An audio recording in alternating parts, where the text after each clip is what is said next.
Oke, aku record ya. Oke, mantap. Recording. Oke, aku lanjut ke adverbia kontrastif.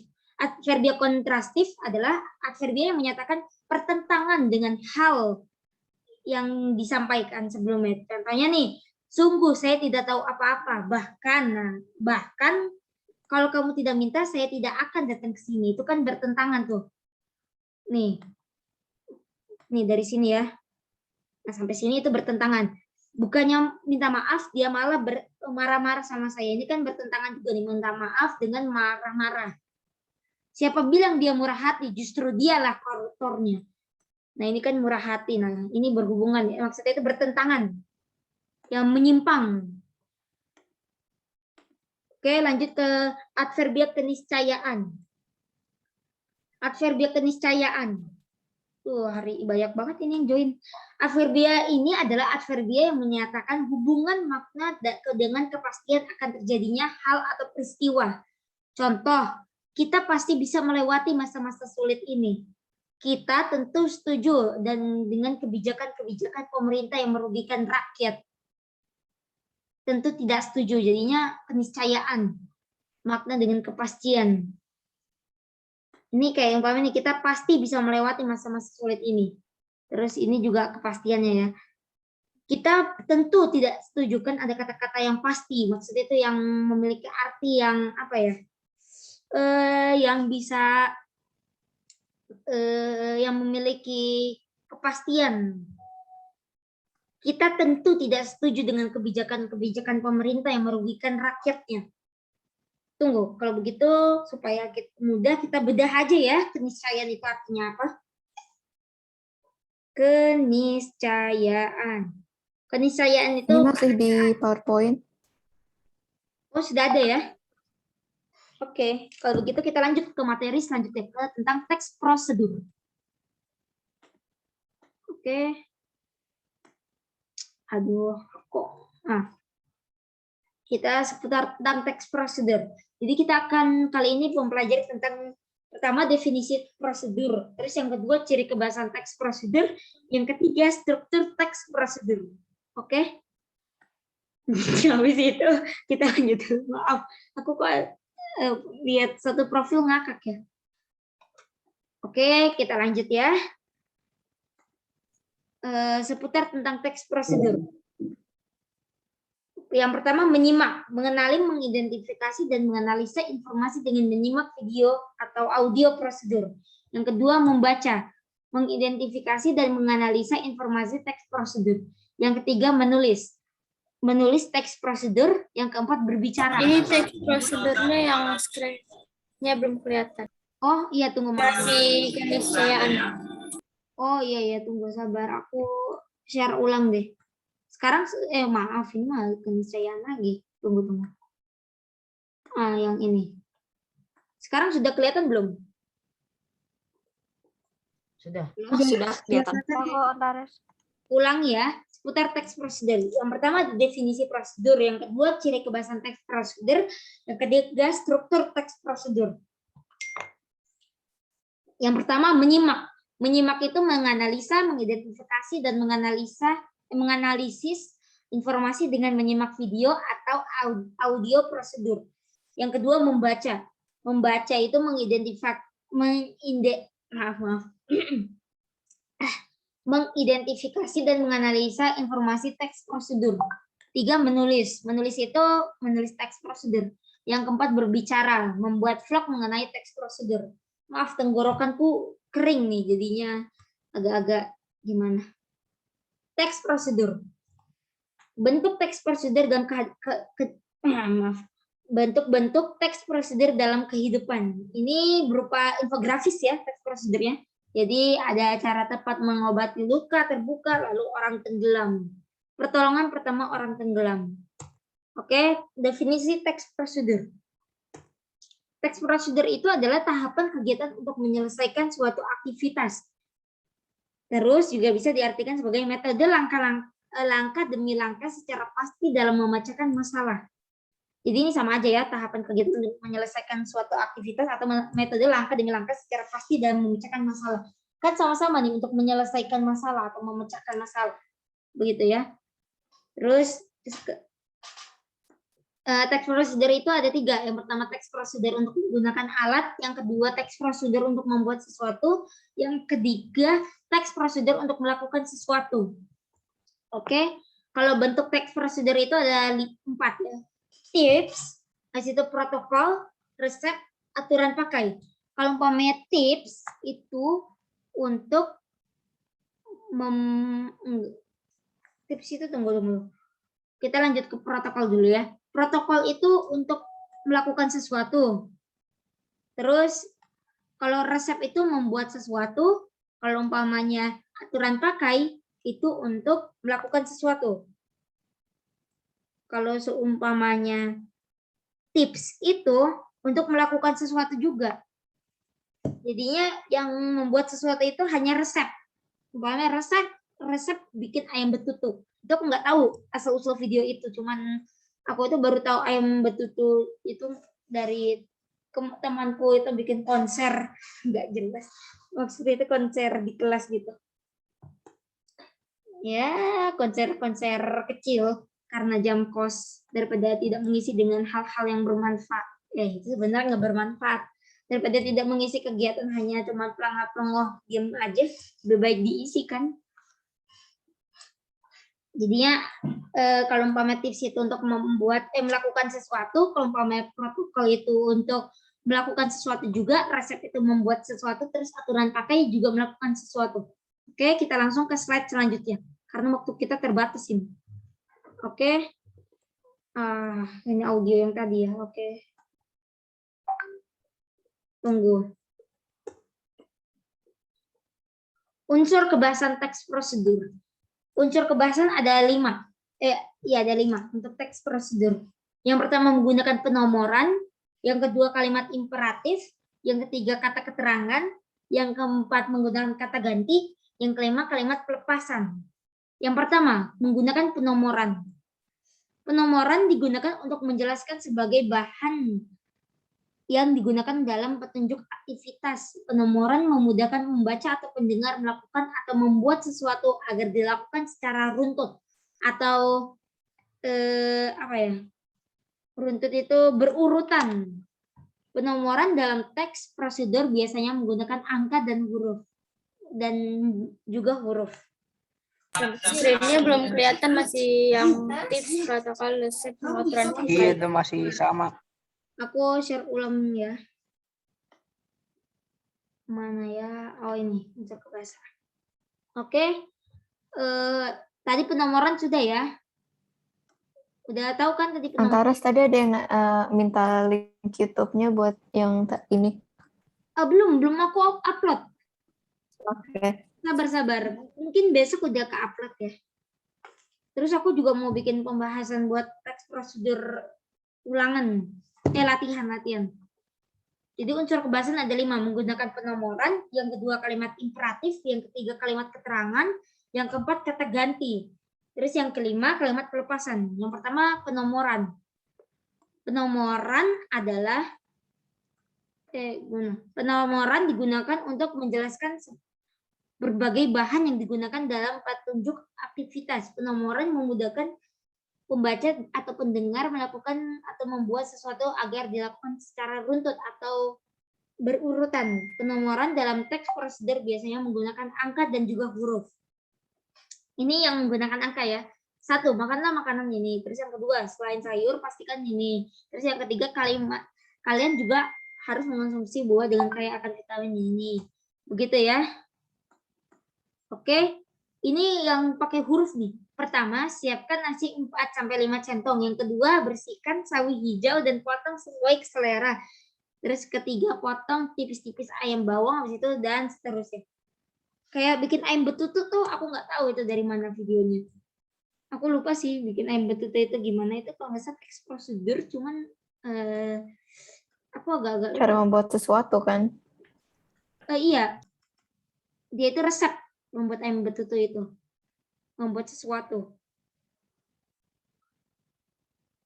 Di situ kalimat yang memiliki fungsi untuk memerintah orang lain. Yang pertama penggunaan inversi. Penggunaan inversi itu ini ya contohnya, tunggu. Aku kayaknya harus stop share dulu. Habis itu aku ke WA. Tunggu. Aku share screen dulu. Tunggu ada. Kelihatan nggak ini apa namanya? Aduh. Kelihatan nggak? Wallpaper. Kelihatan. Kelihatan. Kelihatan.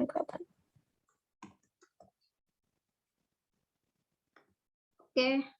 Tadi aku kirim ya ke grup kelasku yang ada guru biar pada lihat semua. Ini Kak, predikatnya kalimat inversi itu di semua ini kalimat versinya, maaf. Terus kalimat inversinya diambillah. Kamu dari tadi udah jelasin, terus kan tadi kamu nanya ada mau yang jelasin kan? Iya, coba mungkin yang bisa buat ini bisa dijelaskan.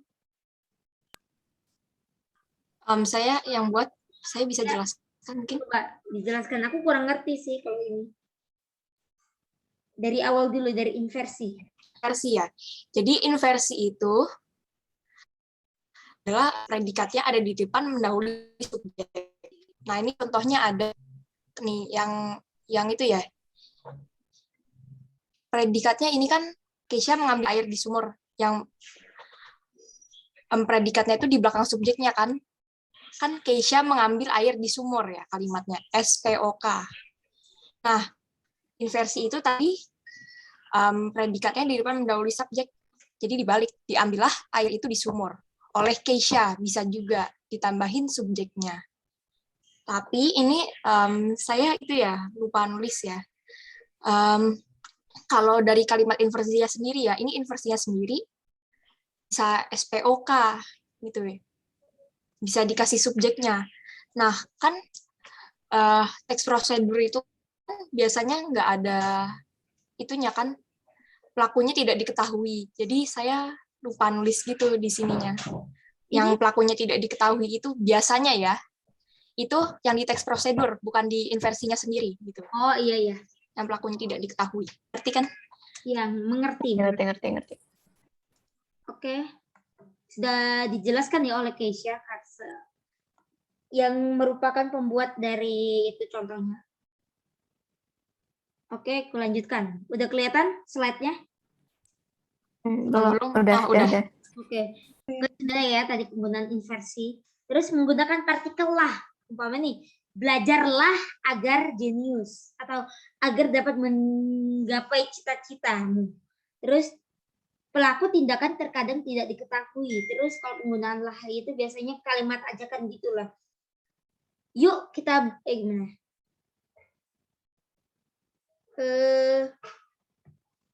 Kayak tadi belajarlah untuk mencapai cita-cita.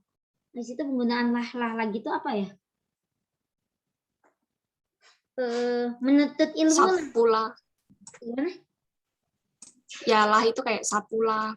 Terus masukkanlah gitu kan ya, dalam teks prosedur gitu. Iya. Kayak umpama nih, masukkanlah agar-agar dan pandan. Masukkanlah air dan pandan. Atau gimana ya? Masukkanlah air dan daun pandan yang sudah diikat. Jadinya kalimat penyuruh gitulah. Ya sesuai dengan imperatif, kalimat yang memiliki fungsi untuk memerintah orang lain. Terus pelaku tindakan terkadang tidak diketahui. Nah ini yang tadi Keisha ini jelaskan. Pelakunya terkadang tidak diketahui. Kayak umpama nih, belilah ikan di pasar. Yang beli ikan itu siapa? Bisa Beni, bisa Boni, bisa Berry, bisa ibu, bisa ayah. Terus apalagi ya contohnya? Begitu sih contohnya.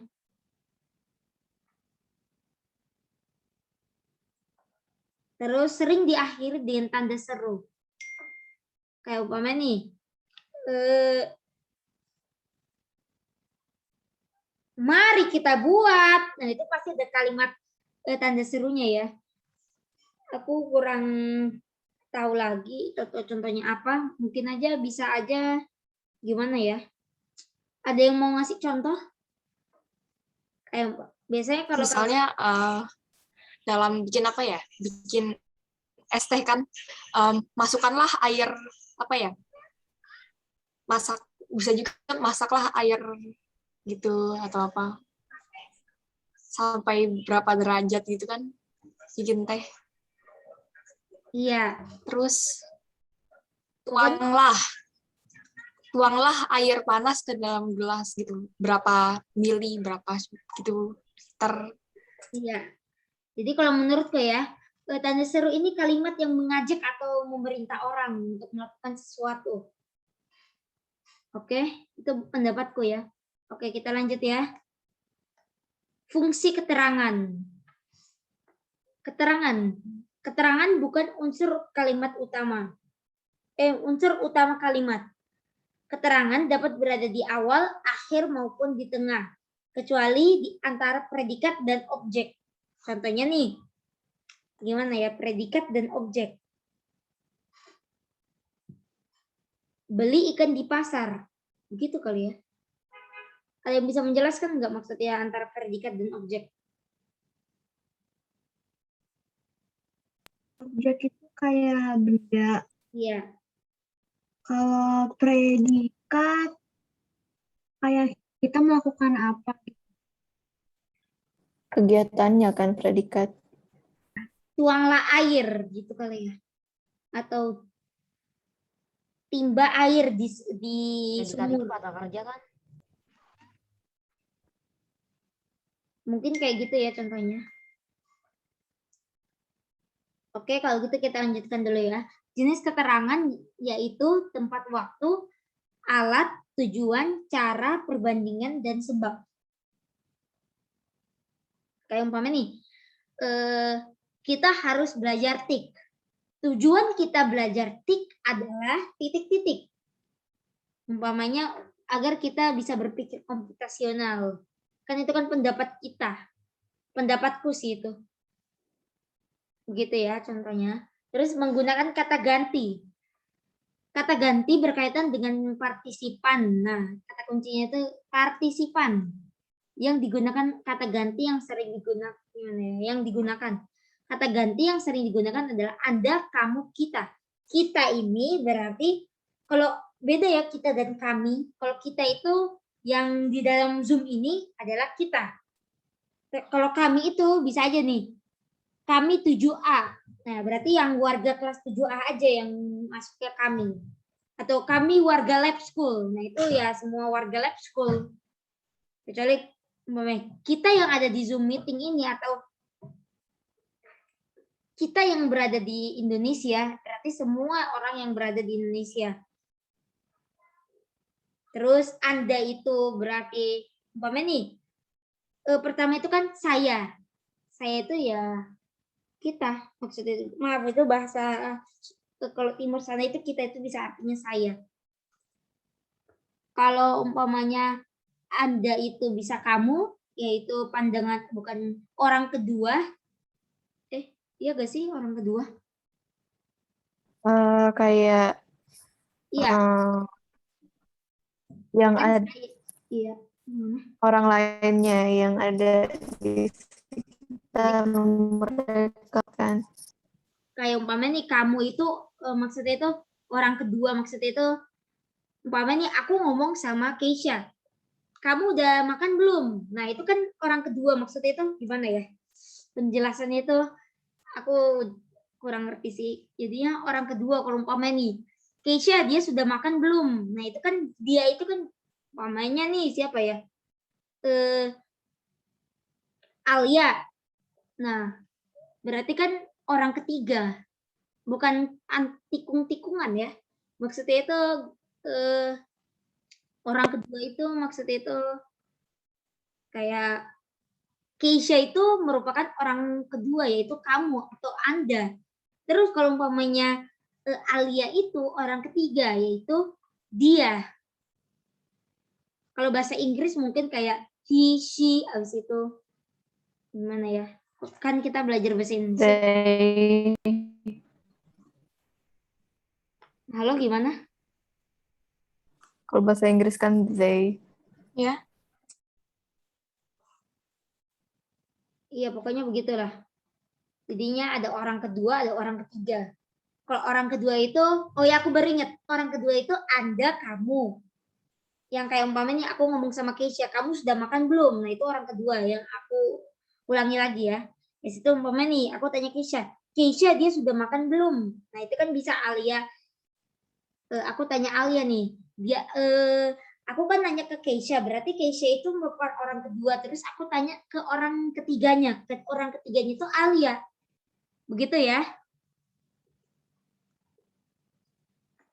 Oke. Terus kalimat pelepasan. Keterangannya pelepasan. Resapan. Iya, pelesapan.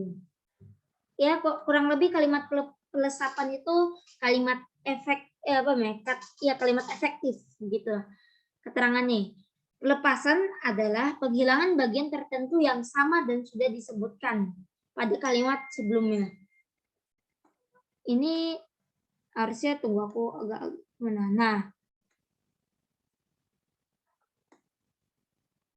Nah, contohnya nih, masukkan sebungkus agar-agar jeli susu dan susu cair sebanyak 500 ml. Kemudian aduk. Nah, ini agar-agar jeli dan susunya itu nggak usah ditulis lagi. Jadinya kan ada tuh di atas, jadinya aduk sampai larut dalam air. Udah gitu aja. Terus masak. Nah, campurannya itu nggak usah. Karena tadi di atasnya kan sudah tuh. Masak di atas api. Kan sudah tahu nih campuran. Di atas api itu apa campuran? Terus tambahkan gula, kemudian aduk. Nah, campuran yang sedang dimasak ini nggak usah ditulis. Karena tadi kan sama aja sih campuran. Aduk terus selama 30 menit. Setelah mendidih, matikan ini nggak ada. Tuang puding dalam cetakan berikutnya. Setelah, nah ini pudingnya nggak usah ditulis lagi. Cukup agak dingin, simpan dalam lemari es. Begitu ya, udah mengerti? Kalau umpamanya belum mengerti bisa tanya ke aku. Sudah mengerti. Oke, kalau gitu. Oke, gampang-gampang. Kemarin soalnya bingung pas latihan teks prosedur. Oh iya. Nilai kalian berapa? Aku 95. Sama. Gue 80. Oh 80. Ya sudah semangat. Soalnya ini bahasa Indonesia tricky. Gimana ya? Tricky itu maksudnya artinya apa? Sedikit kadang-kadang bisa. Iya, bukan Kamu guru ilmu bahasa pasti Indonesia ya. siapa? Guru bahasa Indonesia aku Ali. Topan. Ya sama-sama. Oke. Oke, aku bahas ya tentang nih bahasa Indonesia ulangan yang apa namanya teks deskripsi, teks prosedurnya nanti jam 10 malam. Kalian mau aku adain Zoom lagi atau aku buat video aja? Buat video aja, udah malam soalnya. Ini Aku udah videonya besok nggak apa-apa kan? jam 9. Iya aja. Nggak apa-apa, nggak apa-apa. Saya sih nggak apa-apa. Apa-apa kok. Nggak apa-apa. Aku dari tadi lihat laptop mulu. Oke, Oke, it's okay. nomor 1 ya. Di bawah ini yang merupakan pengertian dari teks deskripsi adalah ini menginformasikan ini salah ya. Teks yang menceritakan sebuah cerita ini narasi. Teks yang menjelaskan ini juga ini teks prosedur. Ini berarti yang C ya. Teks yang menggambarkan suatu objek dengan rinci seolah-olah pembaca ikut melihat atau merasakannya. Oke, aku lanjutkan ya. Yang kedua, perhatikan struktur teks di bawah ini. Urutan teks deskripsi yang tepat adalah nih, yang pertama yang pasti judul. Ini gampang ya sebenarnya kalau kalian jeli. Yang pertama judul, habis itu yang kedua identifikasi objek, yang kelima deskripsi bagian. Oke. Aku lanjutkan ya. Ini langsung aku ke paragraf 1 soalnya aja. Paragraf 1 pada teks deskripsi atas merupakan struktur. Bisa di paragraf 1 itu identifikasi objek ya. Indonesia adalah negara dengan kekayaan alam yang melimpah ruah dari Sabang hingga Merauke. Ini jelas ya mengidentifikasi objek-objeknya itu Indonesia. Jadi kita sedang mengidentifikasi Indonesia, yaitu dengan Indonesia merupakan negara dengan kekayaan alam yang melimpah ruah dari Sabang hingga Merauke. Begitu ya. Keindahan Indonesia memang dinilai tak ada yang mampu menandingi di negara maupun di dunia, begitu ya. Itu paragraf 1 itu identifikasi objek dulu. Terus yang nomor 4, keindahan alam Indonesia. Pernyataan yang benar adalah kalau umpamanya yang ini paragraf 2 dan 3 pada teks deskripsi keindahan alam Indonesia, struktur identifikasi objek, salah ya, harusnya itu deskripsi bagian.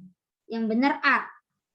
Kalau umpama yang C, struktur deskripsi di atas adalah judul, deskripsi bagian, identifikasi objek, dan komplikasi. Nah ini nih kejanggalannya itu ada di sini nih. Ini kebalik nih. Harusnya judul, identifikasi objek, deskripsi bagian. Udah itu aja. Terus teks deskripsi keindahan alam Indonesia merupakan jenis teks deskripsi tokoh. Salah. Ini mendeskripsikan objek. Objeknya itu Indonesia. Harusnya A ya. Nah yang ini. Paragraf 2 dan 3 pada teks deskripsi keindahan alam Indonesia adalah struktur deskripsi bagian. Harusnya yang A ya. Di bawah ini kalimat yang tidak mengandung kata sifat adalah hewan dan tumbuhan endemik yang unik juga banyak menjadi daya tarik wisatawan untuk berkunjung ke Indonesia. Hampir semua pesona ini bukan ya, unik juga kayaknya bukan kata sifat ya, atau kata sifat ya, atau kata kerja ya. Ada yang bisa menjelaskan? Jumlah kata sifat. Yang tidak mengandung. Berarti unik juga ini ya. Unik juga banyak Kata sifat. kata sifat ya. Di situ kalau B ini hampir semua pesona. Pesona ini bukan kata sifat. Pesona alam terdapat di Indonesia mulai dari Jawabannya B. mulai dari daratan hingga laut. Oke. Betul ya, kalau umpamanya datang jauh-jauh ini kata sifat. Di situ indah, jelas ya. Terus kita lanjut aja. Berikut ini judul yang tepat untuk teks deskripsi adalah A. Proses ini bisa prosedur. Terus yang B.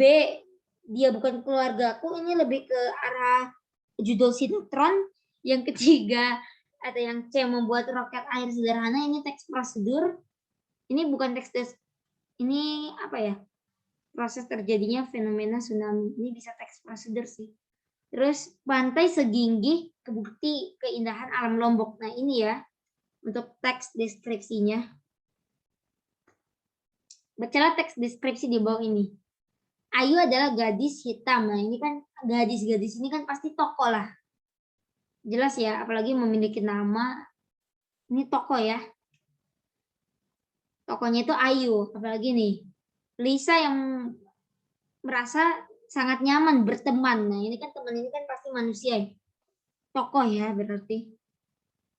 Birunya laut Kepulauan Seribu mampu menjejukkan para pengunjungnya. Kicau burung seolah menyapa disambut dengan deburan ombak yang memanggil untuk segera dikunjungi. Kalimat ini mengandung majas personifikasi ya. Soalnya nih, kicau burung seolah menyapa disambut dengan deburan ombak yang memanggil untuk segera dikunjungi. Oke. Ini teks di atas dikategorikan sebagai teks deskripsi karena menjelaskan suatu keadaan salah, meyakinkan pembaca tentang suatu objek juga salah, menceritakan tempat dengan menarik salah, yang benar C, yang menggambarkan tempat dengan rinci dan detail. Ini aku cepetin. Bacalah kalimat di bawah ini. Bangunan tersusun dari balok vulkanik. Ini langsung aja ya. Kata induk pada kalimat di atas yang merupakan sinonim kecuali. Jelas ya, keras. Pusat itu induk, sentral juga induk, utama juga induk ya. Sinonimnya. Habis itu ini jelas ya paus biru. Paus biru ini kan hewan. Termasuknya fauna. Oke, lanjut ya. Pernyataan yang merupakan ciri teks deskripsi pada angka di atas adalah menjelaskan terjadi fenomena alam ini salah. Ini bisa prosedur. Terus meyakinkan orang lain baik pendengar maupun pembacanya untuk melakukan sesuatu salah. Ini harusnya untuk apa ya, merasakan atau menghayati gitulah. Itu baru teks deskripsi. Intinya yang bisa apa ya, kayak mengikuti alur gitulah. Terus metode langkah demi langkah secara pasti dalam memecahkan langkah secara pasti. Nah, ini teks ini apa mah? Teks prosedur. Terus yang keempat, menggambarkan atau melukiskan suatu sejelas-jelasnya. Nah, ini baru teks deskripsi. Oke, kita lanjut ke nomor 13.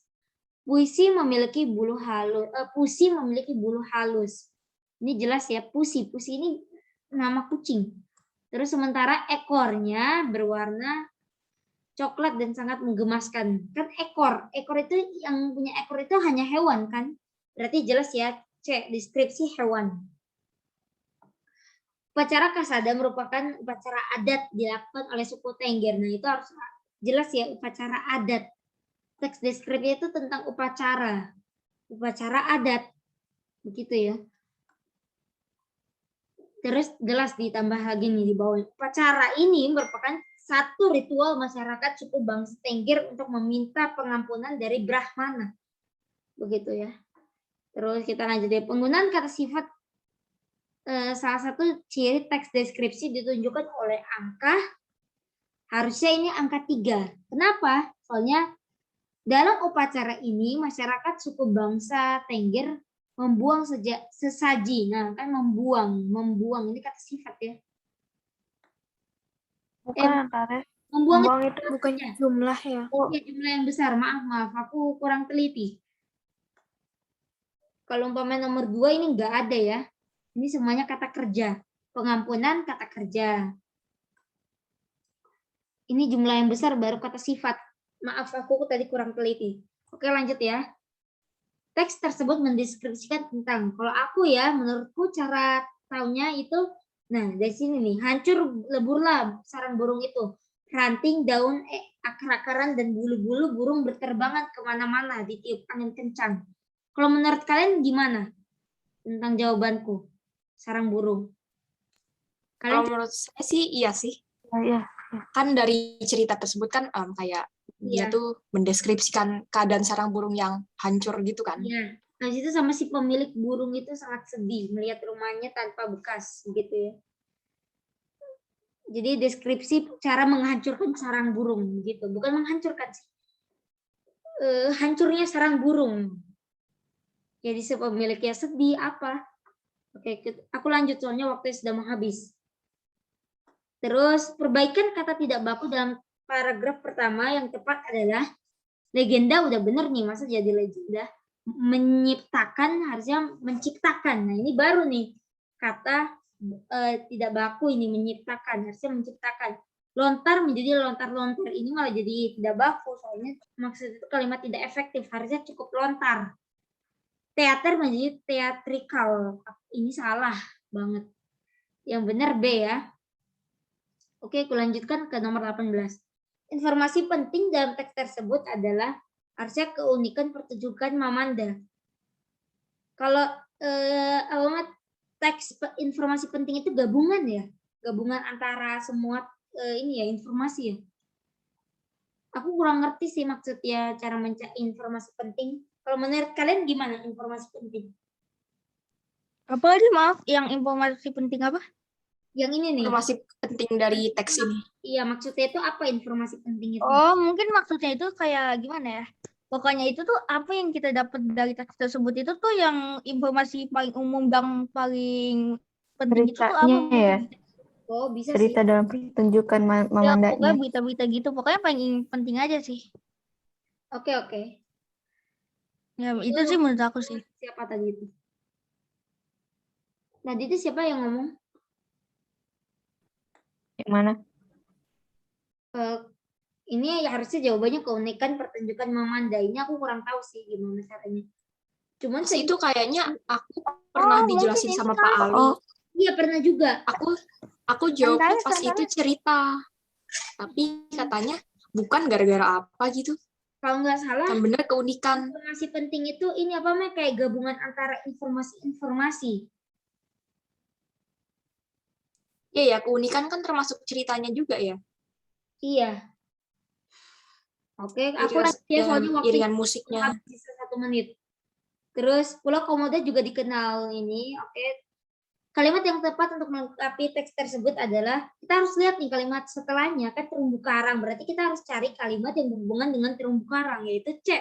Pulau ini memiliki terumbu karang yang dangkal, terumbu karang dangkal yang tenang dan penuh warna. Oke, aku lanjut ya. Kalau ini kalian pernah lah diajarin di SD bagaimana cara menyusun kalimat. Yang pertama yang jelas ya, ini Tugu Katulistiwa merupakan ikon, pokoknya yang informasi umum. Habis itu kayak alamatnya, habis itu kayak apanya ya? Pokoknya judul, habis itu informasi umum, habis itu informasi yang lumayan nggak dikenal sama lumayan penting banget sama rinci, habis itu penutupan. Itu sih menurut aku sih. Ya, oke, ini aku langsung skip aja ya. Buatlah 2 kalimat dengan kalimat imaji. Astagfirullah, sisa 1 menit. Ini dengan imaji mata, penglihatan, dan perasa kulit. Kalau aku, pulau tersebut terlihat indah dengan pasir putih dan beberapa pohon hijau. Saat berdiri di atas pasir, kaki akan terasa nyaman dan ada sensasi-sensasi yang khas saat berada di pasir tanpa menggunakan alas kaki. Oke, terus kita lanjut. Nah, aku langsung lanjut. Buatlah 2 kalimat bermajes, 1 kalimat ini. Terus saat menyelam, kita akan langsung melihat ikan yang berenang berlalu-lalang dengan bebas dan seperti menari-nari. Selain itu, ada terumbu karang yang bentuknya aneh, seperti cacing yang bergerak. Nah, ini aku jadinya kan ini kan pakai majas asosiasi dan personifikasi, begitu ya. Oke? Oke, Oke. ngerti. Oke. Oke. Aku tutup. Bagus Thanks. juga.